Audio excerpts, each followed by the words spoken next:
তো যেদিন Sheikh Hasina metro rail পরিদর্শন করতে গিয়ে কান্নাকাটি করলো, ওই দিন আমরা কিছুটা অনুমান করছিলাম যে সে এখানে একটা ভয়ঙ্কর রকম একটা ছক কষতে যাচ্ছে। এখন ছকের মধ্যে যে আমরা পড়ে যাব এটা আমরা তখন বুঝতে পারিনি। আমরা কখনোই আমার দল থেকে হোক কিংবা আমার সংগঠন থেকে কখনোই কোনো রকম অপরাজনীতি, কোনো রকম জ্বালা পোড়াও কিংবা কোনো রকম আপনার সহিংসতার কোনো রকম কোনো হুকুম ছিল না।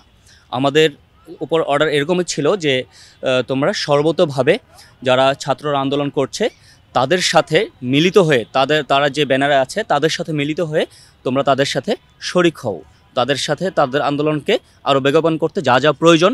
আমাদের লক্ষ্য ছিল হচ্ছে যে সরকার পতনের, আমাদের লক্ষ্য ছিল শুধুমাত্র সরকার পতনের।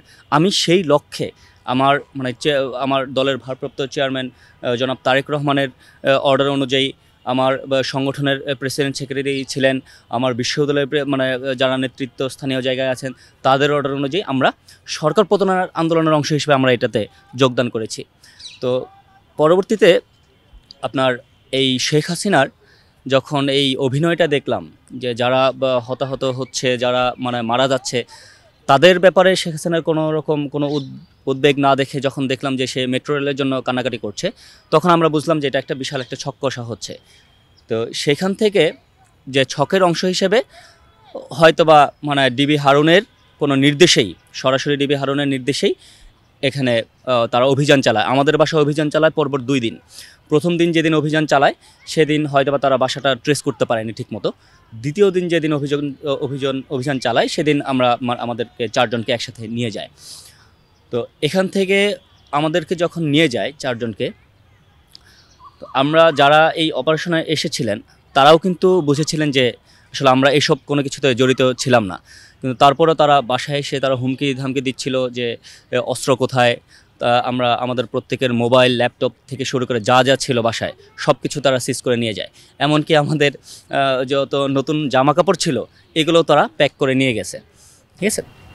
তো ওখানে আপনার যখন আমাদের একটা সাদা গাড়িতে করে যখন নিয়ে যায়, তখন মাঝখানে আর্মির 2 সদস্য আমাদের গাড়িকে আটকায়। তখন তো হচ্ছে কারফিউ জারি ছিল। তো যখন আর্মির সদস্যরা গাড়ি আটকায়, তখন হচ্ছে যে ভেতর থেকে ডিবির কেউই এরকম একটা কমেন্ট করে যে কত বড় সাহস যে ডিবির গাড়ি আটকায়, গুলি করে দিব কিনা। ঠিক আছে। এরকম কমেন্টের পরে দেখলাম যে তারা আলাপ সালাপ করে গাড়িটা যেতে দিল। আমাদের সরাসরি নিয়ে আসছে মিন্টি রোডের ডিবির কার্যালয়ে। সেখানে আমাদের যখন আমাদের দাঁড় করায়, আমাদের যখন এন্ট্রি করানোর জন্য যখন দাঁড় করায়, তখন 1-1.5 মিনিটের মাথায় দেখি যে আমরা যুবদলের সাবেক সভাপতি সুলতান সালাউদ্দিন টুকু, তার কিছুক্ষণ পরে আসলেন হচ্ছে যে উত্তর বিএনপির আমিনুল হক, শহীদুদ্দিন চৌধুরী আইনি, রফিকুল আলম মজনু, সাইফুল আলম নীরব, প্রত্যেকটি জাতীয় নেতাই প্রত্যেককেই অবস্থা যথেষ্ট তাদেরকে মারাত্মক রকমের নির্যাতন করা হয়। আমাদের যাওয়ার পরেই আমরা দেখি যে টুকু ভাইকে কারেন্টের ইলেকট্রিক শক দিয়ে তাদের 2 জন নাকি 3 জনের কাঁধে ভর করে উনি আসলেন। তার পরপরই আসলেন আমিনুল ভাইরা আসলেন। এদের অবস্থা যখন আমরা দেখলাম তখন আসলে আমরা নিজেরাও অনুমান করেছি যে এত সিনিয়র নেতা